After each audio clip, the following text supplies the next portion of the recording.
Oops. Good afternoon, good morning, and good day, wherever you may be joining us from. Welcome to another edition of the Digital Download, the longest running weekly business talk show on LinkedIn Live, now globally syndicated on TuneIn Radio, Thrive BGR, the world's #1 business talk, news, and strategy radio network. Today on the Digital Download, we're asking a brutally honest question. You might have 1,000 connections on LinkedIn, but how many of them do you actually know? A strong network cannot be overstated, of course. It is the distribution vehicle for your thinking, the engine for your digital influence, and your greatest source of reference and meetings. But a large network is entirely useless if it is not full of the people you actually want and need to speak to. We're having a panel discussion this week on that topic, but before we kick off the discussion, let's go around the set and introduce everyone. While we're doing this, why don't you in the audience reach out to a friend, ping them, and have them join us? We strive to make the digital download an interactive experience, and audience participation, as you know, is highly appreciated. Tracy, do you want to kick us off, please? Good morning, everybody. Tracy Borison. I am representing the marketing function in this conversation today. And as an authenticity champion, I am very excited about where this conversation, it's a very common conversation, right? Get more leads, get more connections. That's what we want. We want followers for our business. We want all of these things, but so many people are not getting business results from them. So I'm really excited for this conversation. And yeah, that's me. Excellent. Thank you, Tracy. Helen. Hello, I'm Helen McKenzie. I'm a proud associate of DLA Ignite even, and wondering who I'm representing.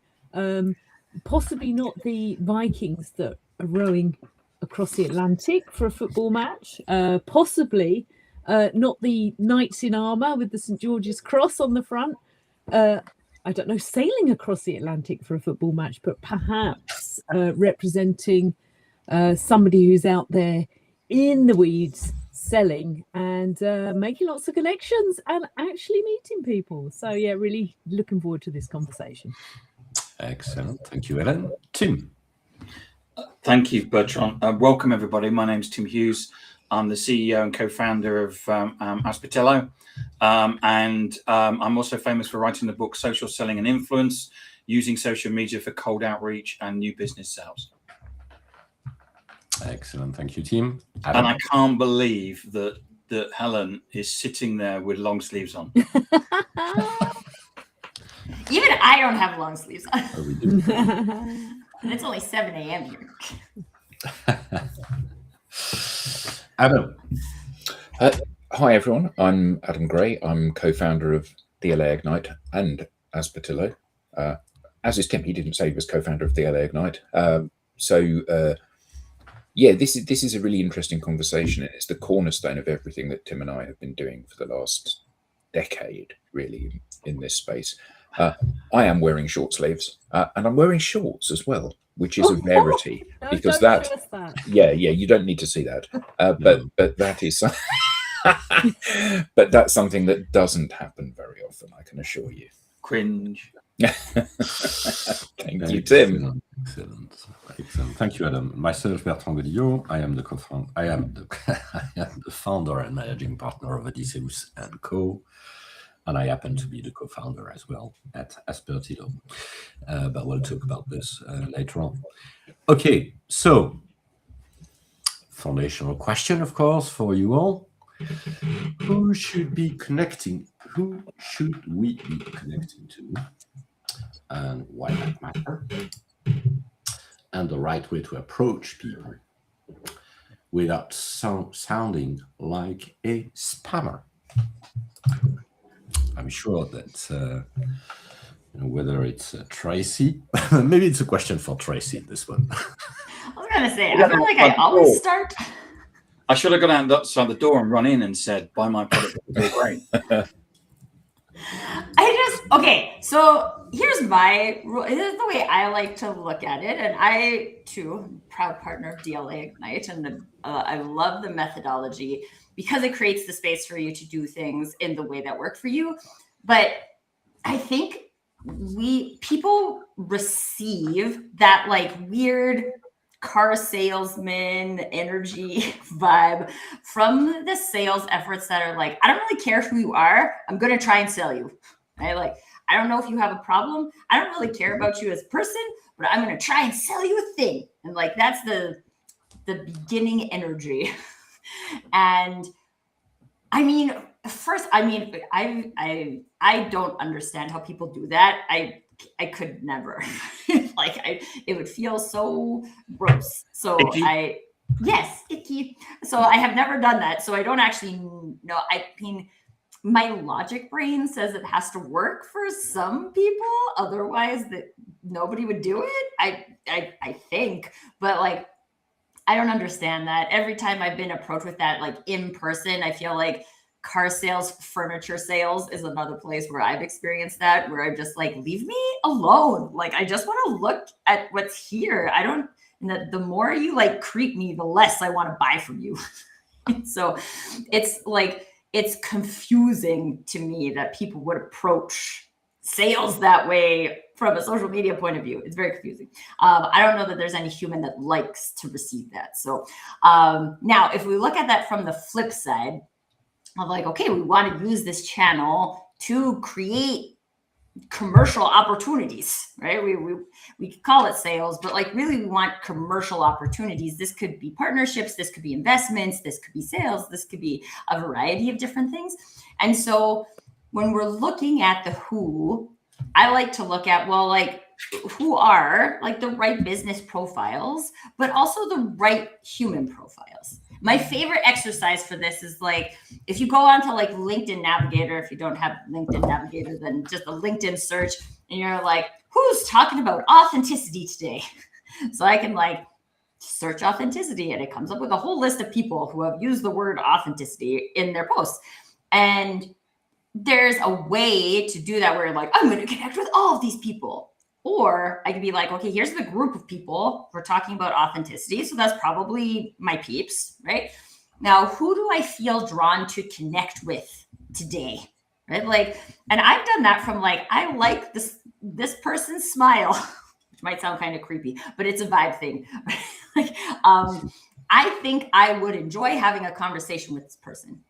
So it's not just about the business profile. It's not just about someone meeting a business profile, because there's a lot of people who meet a business profile, but like see who meets the business profile. And then within that group, who do you actually feel called to have a conversation with, and start there.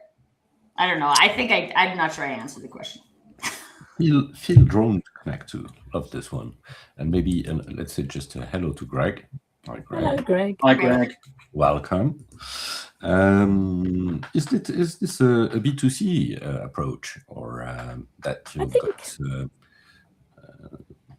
got that infiltrated basically the B2B world, or is it just the good old idea of the good old marketing idea of one to many?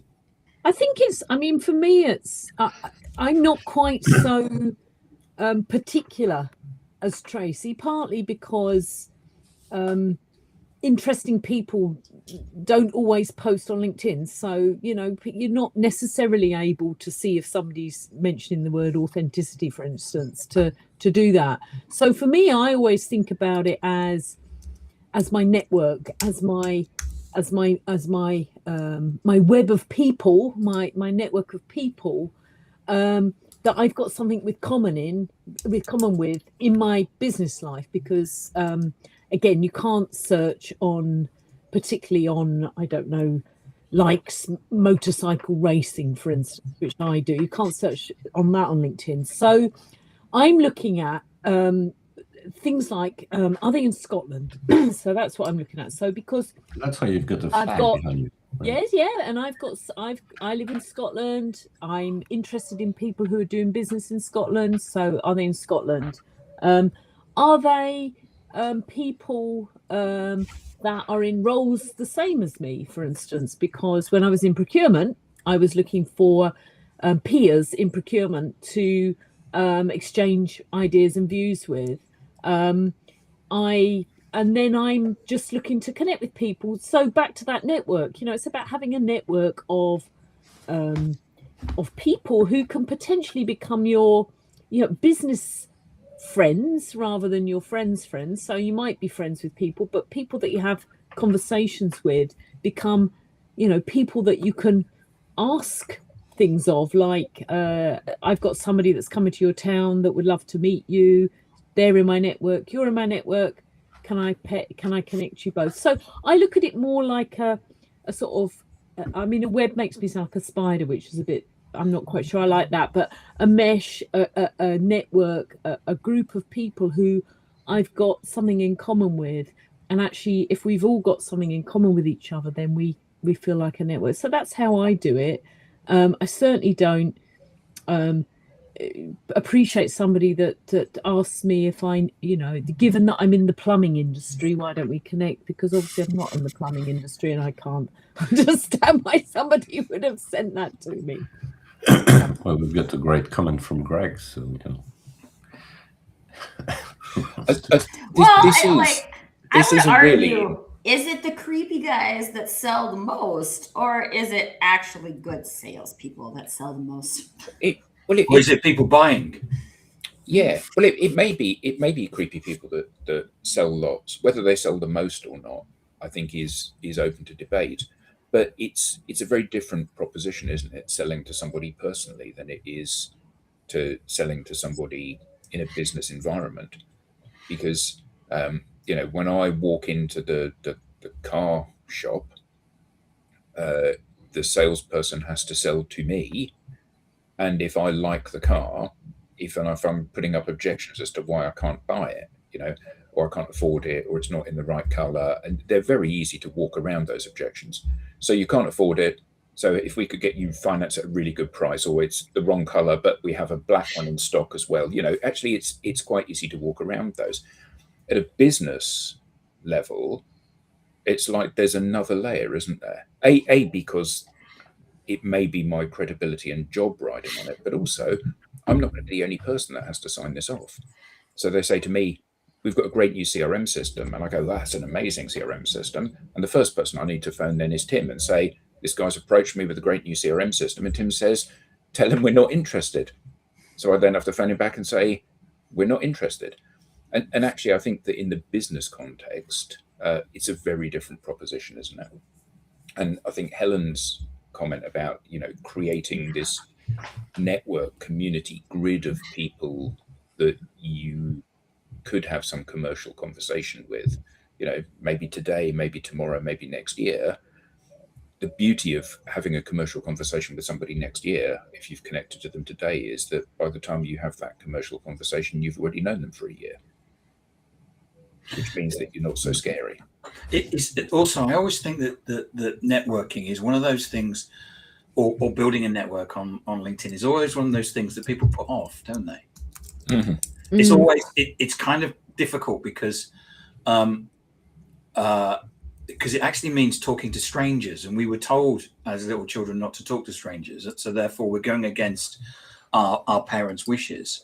But there must be hundreds, if not thousands, of people who have been laid off recently, who suddenly in a situation where they don't have the network that they wish they had done, and had invested in it, because it was always that I'll do it.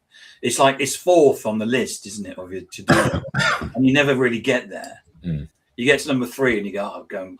For me, it's I'm going to go and have an ice cream and a cold drink because it's so hot. But it's just one of those things that people just never get around to, isn't it? Yeah, and is that because people don't see the commercial, like they don't see the value, whether we're looking at that purely as commercial value, or is it like otherwise it would be 1, 2, or 3, wouldn't it? Right. Yeah. But I think thinking of it in a totally sort of monetizing way, I think is also perhaps moving away from the idea that LinkedIn is a social network, because I think that's where the dilemma is. Is every time I connect with have connected with somebody over the years because I think I might have a commercial relationship with them years on. You know, the reason I connected with Tim, for instance, is because I met him at an event very many years ago, and one of the things that I developed as a discipline is if I meet people either in person or even digitally, like somebody nice to be connected with you on email, let's connect here too, which is something I do. I've got a bit of a discipline that if I've had an interaction with somebody on email, I'll do that, because then you've got that, you are connected, and then years later that might come to fruition. And I think in the last 3 roles I've had, including this one, have all come from being connected with people who I've either met or I've come across or I've interacted with on LinkedIn. So, you know, it does. But I think that the important point here is that if you don't want to connect to just people that you think you can do business with today. Mm-hmm. You want to connect and get to know people that themselves have strong networks. So, you know, if you were to ask yourself or ask anybody, if Richard Branson spoke really highly about me, would that be beneficial to my business? And for everybody, the answer would probably be yes. So, okay, so at a lower level, if anyone has got any kind of network and any kind of credibility, if they know you, that can only be a good thing. So if you're targeting people in Scotland, Helen, then every interesting, well-connected, respectable, believable thought leader in Scotland is somebody that's worth having some sort of relationship with, because even if they are never going to buy from you, they will undoubtedly know somebody who could. And when they introduce you, it's like when Tim says, yeah, I think you should speak to this guy. He's a really interesting chap. I'm approaching that interaction with the fact that he's going to be an interesting chap because someone else has already done the due diligence for me. So getting your network to do that work for you is an incredibly powerful tool, isn't it? And someone you trust in your network in particular, right? Because this is the thing I find that's interesting about networking is that someone will connect with me on LinkedIn and immediately being like, who can I introduce you to? And I'm like, nope. Like, you don't know me and I don't know you. I don't know that I want your recommendation, right? Like, just whoa there. But I think that goes back to the, you know, why are we connecting and should we actually be having conversations with people? Because then you will, in a sense, weed out people that are, what's the word, not aligned with your values. Let's say that you can actually weed them out. So having conversations with people, not a spray and pray approach, which I was talking to somebody about earlier in the week about spray and pray emails, and she was saying that wasn't how she did it in her email outreach strategy. But I think that feels quite interesting as well. I really like the comment that you just made, Adam, about people with networks. Does that feel like, you know, me trying to photobomb Kim Kardashian when she's getting photographed for Instagram, and if I'm in the background and get tagged, I'm going to be amplified. Am I trying to that would be nice. Photobomb people. It would be nice if that happened, but I always think that a network is a network is a network. So, you know, we're talking about a digital network where we're in the same digital room. That could just as easily be a physical network. You know, so if you go into a physical networking environment and you know somebody who seems to be the center of the conversation and they say, oh, come and join me. Let me introduce you to Janet and David over here. And that's incredibly powerful because it gives you that intro. And digital works in exactly the same way. If Tim's favorite thing about running in and going, buy my stuff, you know, if you don't begin the conversation that way, if you begin the conversation by saying, hello, I'm Adam, tell me a little bit about who you are and what you do. Because people like to be listened to, don't they? Yeah, and I think, sorry, go ahead. I was going to just pick up some of the comments on the side. Yes, there are a few comments. And who wants to read this one, by the way? Ellie Timberlake. We don't know if you're related to Justin. If you are, let us know, because obviously part of the network. Sorry. My network, which is a really great comment, which is my network was fantastic in helping me find a new role within 2 months of being laid off. My partner's network, which is very small, and he's still trying to find the next role 8 months after being laid off. Yeah, and I think that that's one of the interesting things, isn't it? You have to build value and political capital within your network before you ask them for a favor. And that's fundamentally what's wrong with how you so often get connected to on LinkedIn. You get a connection request, you think, okay, I'll connect to this person because I'm kind of open to meeting new people, and then that's immediately followed up with their pitch. And if you had known them for a period of time, months, years, decades, then there's much more chance that you would read the pitch, particularly in an empathetic kind of way. Mm-hmm. Thanks, Ellie. So we found Ellie Timberlake is not a relative to Justin. No, but I think it's a great. I wanted to know. No, and the point you're making is that old chestnut, isn't it? Is it Earl Nightingale says that if you want warmth from the fire, you've got to put fuel on it first. So in a sense, if you want warmth back from your network or support or connections or introductions or support to find you a job, you've got, as Ellie says, you've got to build that network first, and you've got to put fuel on the fire first to get the warmth from it. So it sounds a bit twee, but I think it's a really good point. And maybe that's the difference. I think value, the term has been. I think it's been said. Value in the relationship, etc., is probably what Greg calls ecosystems. Who wants to read this one? Yes. So Greg Waters says, "Okay, I understand what you folks are talking about by networking. I've always resisted the networking groups, chambers of commerce, the JCs, etc., the real estate agent roaming grounds, but ecosystems or ecosystems are different to me, and I've been part of ecosystems or ecosystems forever." Yeah, and I think all of us are actually, like, by nature, humans are part of ecosystems. Your neighborhood's an ecosystem. The grocery store you choose, at school, that's an ecosystem. Like maybe you're in a church group, or you volunteer with an organization. Like all of these things softball. are right. You play team sports, right? Like all of these things are ecosystems. But it's interesting then if you take that concept and you take how that feels to participate as part of that. And it's not that first of all, usually it's never like one-to-one. An ecosystem is many. It's actually many to many. It's not even one to many. It's many to many. And so if you look at that, and then you look at some of the sales, or let's call it networking, because we're just talking about connections, right? The networking that happens, it's like, I have a thing. Do you need a thing? And if I have a thing and you don't need that thing, then it's like there's your friends off, right? We can't be part of an ecosystem together, which is crazy, because like someone was referencing plumbing, Helen was referencing plumbing, right? I'm not a plumber, so if someone's trying to like build a network of plumbing professionals, then I'm not that person. However, when I have a plumbing issue, who do I go to first to find a trusted resource? I go to my network first. And this has been done in the trades for years, right?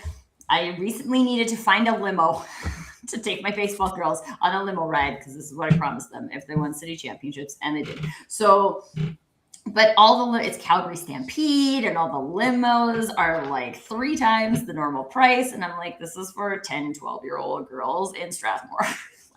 I do not want to pay $1,000 for a limo. And so I did a LinkedIn post, and I was like, okay, LinkedIn, let's see what we can do. I need to find a limo. I need it to be this size. I need it on this date, and like all of the other specs. And 2 different people from my network were like, I know somebody you can talk to. And I ended up getting what I consider a reasonably priced limo, although it also didn't have air conditioning. So nothing is perfect necessarily, but like it was really interesting to see. I had people in the US who were sharing the post because they're like, I don't know who knows a person in Calgary. And I was like, that's the point, right? And people love to be helpful, right? Like I need help and I ask people for help and people love to be helpful. And it was awesome because it also helped me solve my problem. But that's also, there's like the difference between the push and the pull, right? Like that's me pulling help from my network, but those people want to give me help because I have given them help when they. But if the plumber had connected to you in a really nice way, hi, you've got some really great content, and then somebody, you know, so you've got 15,000 connections, so somebody sends you a message that says, hi Tracy, or does a post saying, hi Tracy, or does a post saying, I need to find a plumber local to me, and you've got this plumber that you've no experience of their work, but they seem like a really nice person, then you might end up recommending that plumber to the person that's looking. So when we think about that in terms of what we do, you know, whether you're a PA or a programmer or a marketing consultant or a printer, whatever it may be, at some point somebody that you know is going to be asking for those products or services. And if you know somebody, because you know by default we want to try to help people, and so if you've got somebody that is your pet printer, whatever, then you're likely to offer them up as an option. And I think that's the power in this, isn't it? You're not selling to your network, but you're selling through your network to people. And I think that so Greg said about these networking events that are the hunting grounds for real estate agents. And yeah, you know, we've all been to like a BNI networking breakfast where everybody is standing up and doing a 30-second pitch for what it is they do.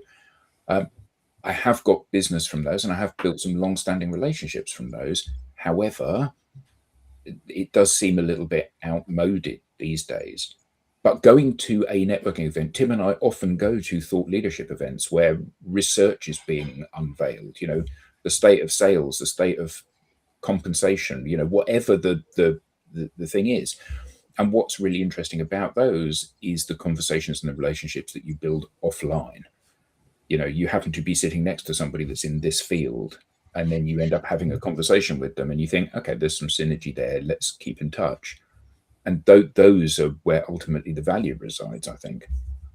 Can I pick up on a couple of the posts, please? Sure. So Ellie Timberlake says, and I like this, she says, 2 years ago, I had no network at all, but expanded it massively in my first role, the IT role, after being a teacher for 20 years. So it's never too late to start, is it? It was built primarily through LinkedIn events. And then she says, I tend to make a lasting impression in person. So Ellie, you need to explain what that is. Elaborate on that. But the fact that you've said it is clearly and the other one is the comment I wanted to is Michael Bathurst, who says, keep shining your powerful light, Adam Gray. Yeah, it's the reflection of my bald head, I suspect. We talked about. Greg has a question too about an interesting point about the limo question, because the connections that connected me to limo people were not in the limo industry. So it's even like one layer removed from the plumbing example. Like I didn't have those people were in like the construction industry actually, which was like super surprising to me. But you never know where a connection can come from if we're like out here actually building a robust ecosystem. Okay, and then I'll take this one because there's no reason. Tim Hughes, always great to see you. Hi, Michael. We feel the same way, Michael. Okay, so we talked about there's something I would like to come back to, because you said earlier, Adam, that obviously, and this is something that there's a bit of theory around this. So there is your operational network, which helps you doing your job every day. So these are the people you connect to be, a good professional in your current position. But then there are people you connect to for the next for the next position. For instance, if we just talk about having jobs, because I think that having searching for a job is pretty much the same as a sales activity. Do you mean that you need to have an intention in the way you grow your network? Absolutely. And I think that one of the things that's really interesting is that for most people, when they start to use social media in a strategic way, they look at their connections. They might have 100, they might have 100,000. And most of those connections are a legacy from where they have been. People they worked with, people they went to university with or college with or school with, even people that they have encountered and met, like you said, Helen, about, every time you've met someone, you've sent them a connection request as a matter of habit now. And that means that for all of those people, you may have had some synergy or connection with them 20 years ago. That may or may not help you today. But you can send a connection request to pretty much anybody on LinkedIn. So decide who you want to connect to and send them a nice note that says, "Hi, you look really cool. Is it all right if we connect?" And the beauty of doing that is that that's no different to walking up to somebody at a networking event, putting out your hand and saying, "Hi, I'm Adam. Maybe connect." And I think that the beauty of that is that because you can send 200 connection requests a week, if half of the people accept them and you do this every single week, you're going to add 5,000 connections in the next year. So if you started with 100 connections, 90% of which are in the wrong place, you're only fishing in a pool of 100 people that could possibly buy your product. If you connect to 5,000 people, you've increased your network by applicable network by 5,000% over the course of a year. So you're 5,000% more likely to get a connection and a conversation with someone you could sell something to. But always it's about, and Tim and I did a talk for an events company earlier in the year, and the sales leader there is incredibly charismatic, and you could tell from how he used words how he viewed the role of a salesperson in the conversation. And he said, "It is vital that salespeople are central to the network that they serve." And I thought that's exactly sums up what it is that you're trying to do, because this is not about what you can take out, not initially. It's about what you can put in. Take your best advice, share that with the people that you've connected to, and give them some of your best thinking, because that demonstrates that you know what you're talking about, and it demonstrates you're the right kind of person. And it's not about following it up immediately with a pitch, but it absolutely is about sharing the ideas that help equip them to understand how good you are. And I think the limo example that Tracy said is a great example of Tracy, who has put a lot of effort into her network. And then when the limo thing came up, that's where she starts getting the interest back on the investment that she's made. And everybody can do that. And I think Ellie is another example, is where she's put investment into her network, and then basically the interest that she got back was a job. Mm. But I think that the interesting thing about that too is we could look at building a network very linearly with like a predefined interest payback, right? Like, I just want clients, so I'm just going to build this way. Like, I've had conversations with people who are like, "Are you interested in buying what I sell?" And I'm like, "I don't really know you, so I'm not sure." And they're like, "Well, if you're not interested today, then I don't connect with people." And I was like, "Oh, okay, yep, good. We're not going to be friends anyway." But like, you can do it like that, and I feel like maybe that rolls more into those transactional type of feelings in the conversation, whereas interest can pay back in multiple different ways, right? So for me, it paid back in a limo, but it's also paid back in clients, and it's paid back in interest in people who have clients who then they need marketing help. So then I come in and do like the marketing component, and it's not necessarily like a well-defined funnel, right? If this, then that, right? Like, if I connect with 100 people, I will get 12 clients. No, it's not like that. It's more like if I am known and liked, right? Like if people don't like me, they're probably not going to recommend me. Or if they've received my services and they did not feel taken care of, they're probably not going to do that, right? Like, I don't know that I would recommend the limo guy that I chose, because I'm like, unless you're really fine with like a baking hot car in the summer, then I don't know that you want to choose this one. But I can create that as a framework, and this person is available and they have a good price point. But like, interest can pay off in multiple ways, but only if we also like approach, like our intention is to build a network that will allow us to have interest pay back in multiple different ways. So I think what's really interesting, looking at the comments that we've got maybe half a dozen people we've got more viewers obviously, but half a dozen people have commented. So the most recent one is Michael Barthurst, and he said, you never know what opportunities are around the corner if you lead with kindness and intention.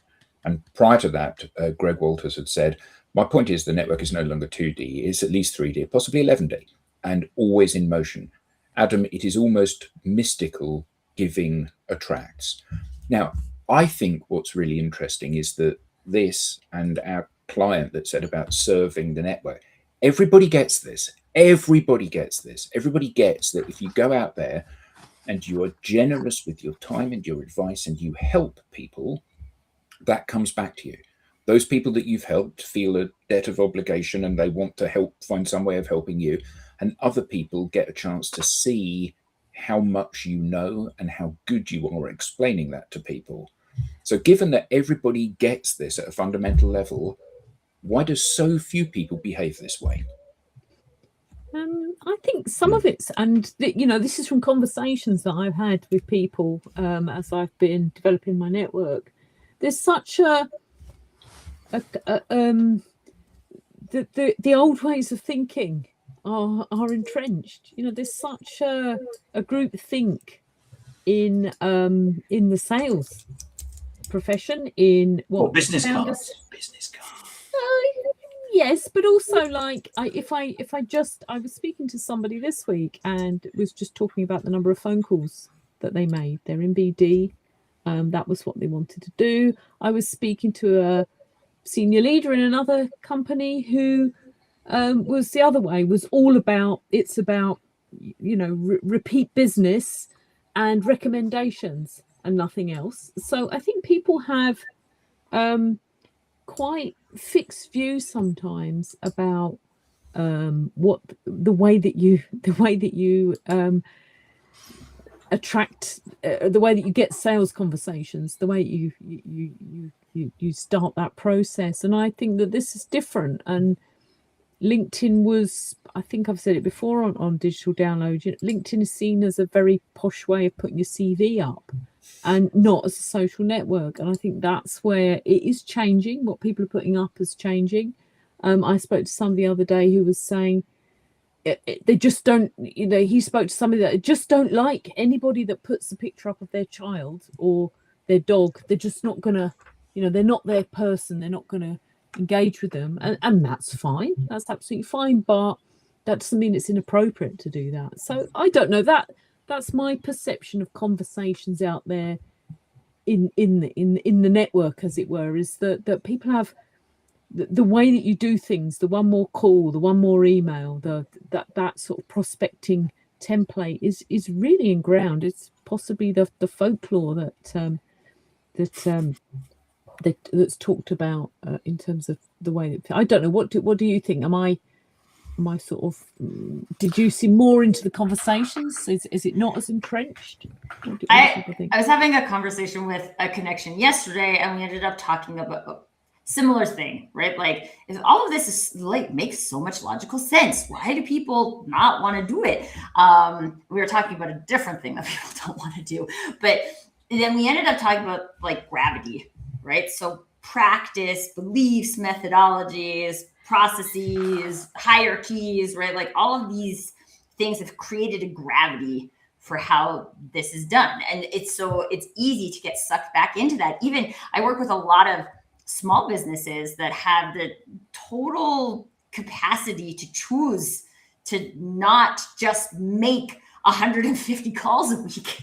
You've been doing this for years and it hasn't given you any leads. So why do you want to keep doing this? Yeah, Greg, me and Greg, we're on the same track today. 100 contacts equals 10 meetings equals ones. It's not a thing, right? Like, and we have so much data that says this is not a thing. But because there's a gravity associated with that. So if you look at it like gravity and you think about humans going to space and what is required to get out of the gravity, right? Like, you don't get out of the gravity by doing all the things that is driving the gravity. Like, you have to shoot. You have to shoot out of the gravitational pull in order to do something different. And I think this comes back to what Bertrand was saying about intention. Because if you have a strong enough intention, or you're looking at a goal or a deliverable and you're like, well, let's just use a salesperson as example, or a solopreneur trying to sell X amount of things, right? Like, I need to sell this amount of this in order to pay my mortgage. Okay, so we want to sell that amount. There's that pressure, there's that constraint.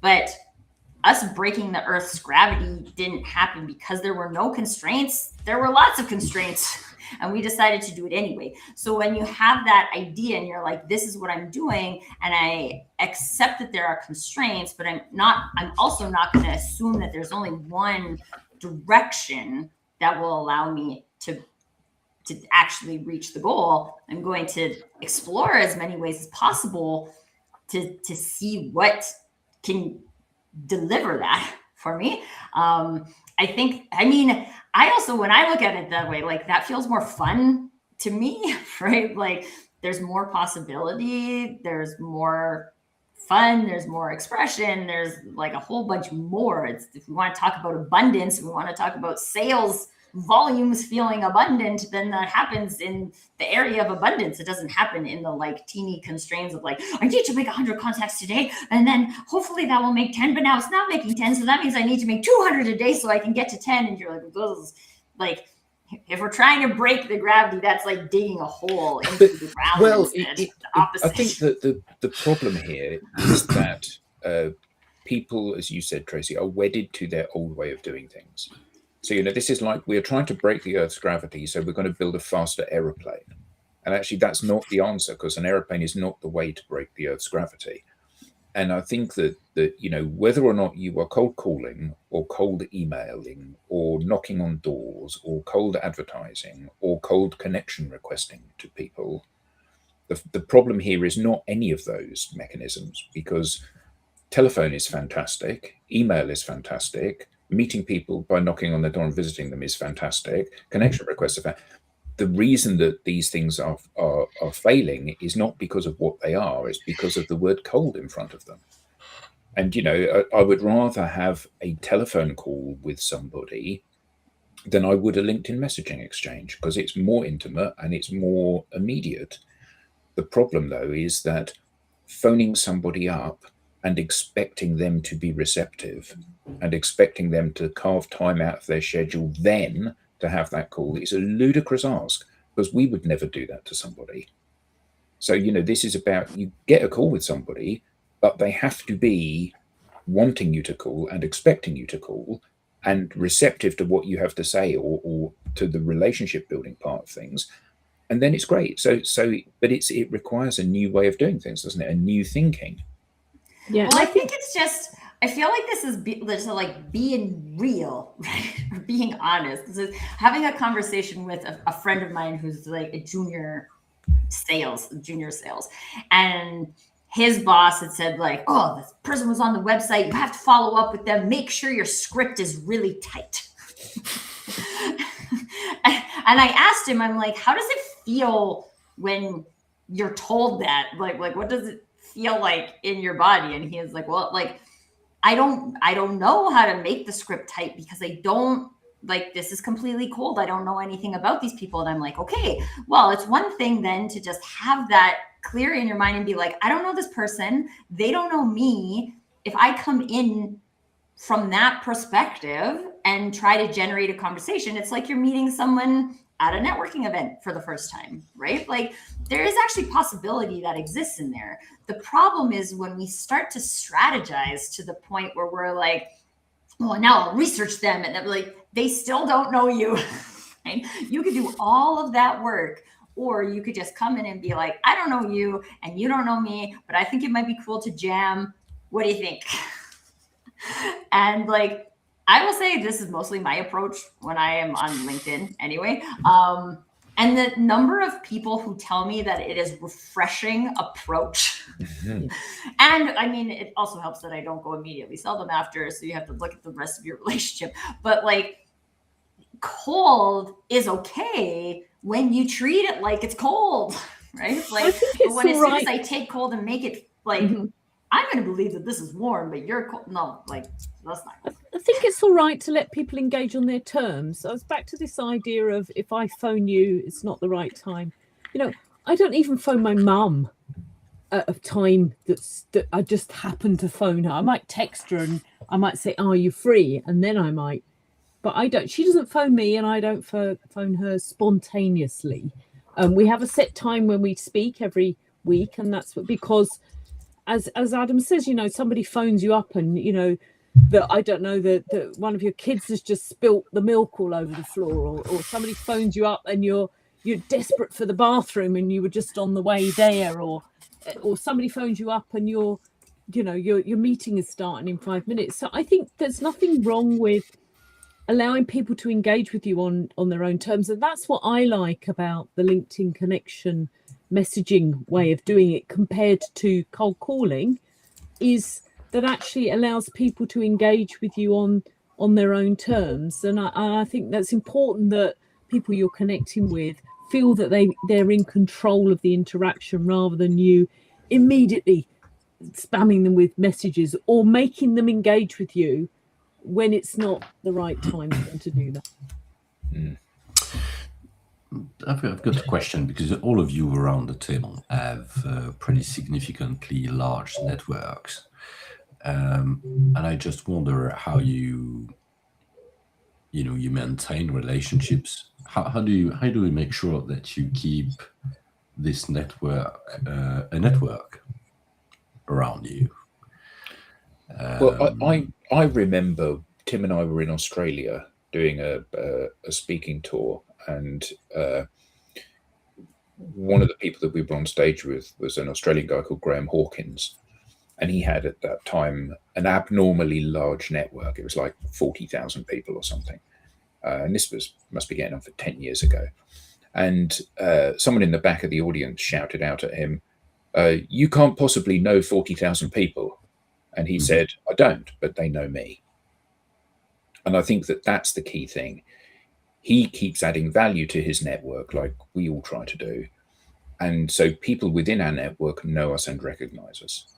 And yeah, there will be some people that will be specifically on your radar. Maybe they've had a big life event. Maybe you've just met them. Maybe they've sent you a request for something, or they've sent you a favor that they want, or they've engaged with your content, whatever it may be. But those people will be particularly on your network at that moment. But everybody else, you can't know 500 or 5,000 or 50,000 people. You cannot. And you certainly can't keep up to date with those people.